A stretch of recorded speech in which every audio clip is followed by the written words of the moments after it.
I'm sure now it don't want to focus. Okay, so I was playing the other night and the volume kind of went a little low. Then it started going all scratchy and garbly, almost like you were screwing around with the input jack or something like that. So I shut the amp off. And then I've had a couple issues with this amp. It's half solid state, half tube.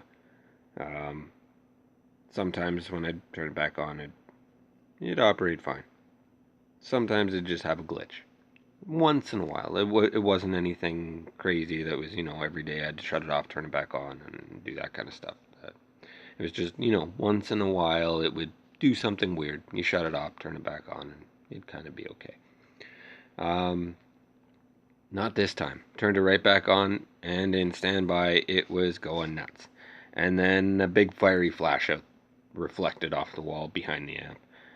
So, checked out the tubes. I don't think I should be able to do that. Like, it's separated.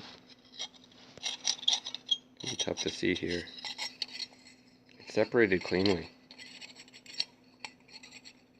Like, there was a big pop flash, and I went to go pull all the tubes out, and I know to grab them by the base. Don't think that I went and grabbed this thing and pulled on it that way. Yeah. I pulled them all out by the base, put them in the tube tester, started testing them out. First one works fine. Second one, to get the line voltage up to the actual metering test point, the line voltage test on the tube tester, it was taking more voltage, or what seemed like more voltage on the dial than the last one wanted, or than what it really should need. So push the button and nothing. Like, okay.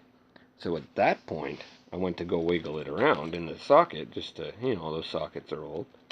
And sure enough, it's wiggling around like this. I'm like, what the hell is going on? So I pulled on it, and just the bulb came up, or the glass came up. So pretty crazy failure.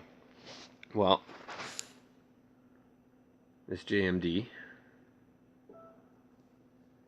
has some issues when stuff like that happens. There's a couple posts on the internet about that, but what happens is you need to rebias it when you put new tubes in, depending on what you get. These two resistors on either side, I've half-assed replaced this one for the moment. Don't do this. I want to play today. It's Sunday. I'm not getting a 1 ohm, 1 watt resistor today. It's not going to happen. 4.7 quarter watts. It should do me for today. But these guys basically act as fuses, so I had to replace this one. It has a hole burned in the side of it.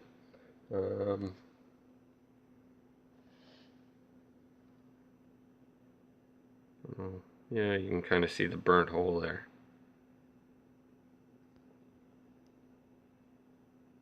And it's not gonna focus. I guess you get to see it for a quick second there.